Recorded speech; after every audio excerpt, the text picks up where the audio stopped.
Halo semuanya, perkenalkan kami dari Prodi Ilmu Komunikasi Fakultas Ilmu Sosial dan Politik Universitas Widya Mandira Kupang.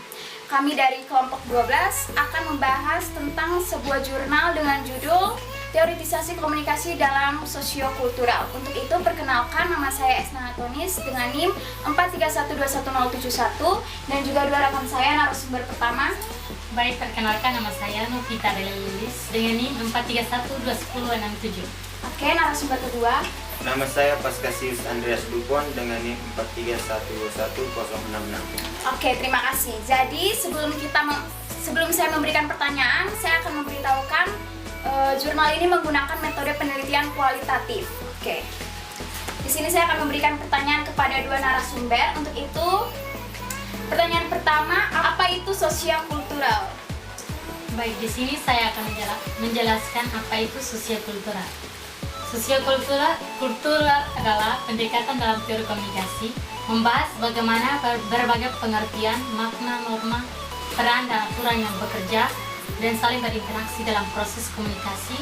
Ide pokok dari tradisi ini memfokuskan pada bentuk-bentuk interaksi antar manusia. Artinya, tradisi ini lebih melihat hubungan interaksi yang ada di dalam masyarakat sebenarnya dipengaruhi oleh struktur sosial. Oke, terima kasih atas jawabannya. Di sini saya akan memberikan pertanyaan kedua, yaitu apa keterkaitan antara tradisi sosiokultural dan juga ilmu komunikasi?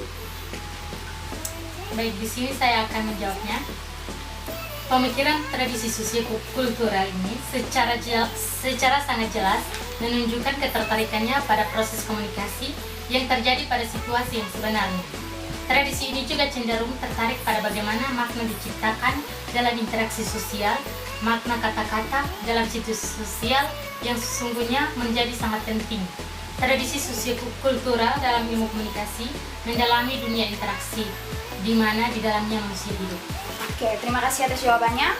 Saya akan memberikan pertanyaan terakhir, yaitu apakah dalam tradisi sosiokultural memiliki asumsi tentang manusia? Asumsi dalam tradisi sosiokultural berkisar antara beberapa hal, yakni yang pertama, realitas manusia secara umum dibentuk oleh bahasa yang diacu budayanya sejak kecil. Yang kedua, realita dalam komunikasi dibentuk oleh bahasa yang diacu budayanya sejak kecil.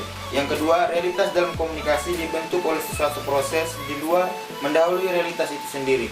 Yang ketiga, manusia adalah makhluk sosial. Yang keempat, manusia adalah makhluk yang berpikir. Yang kelima, manusia mendefinisikan lingkungan di mana mereka berada.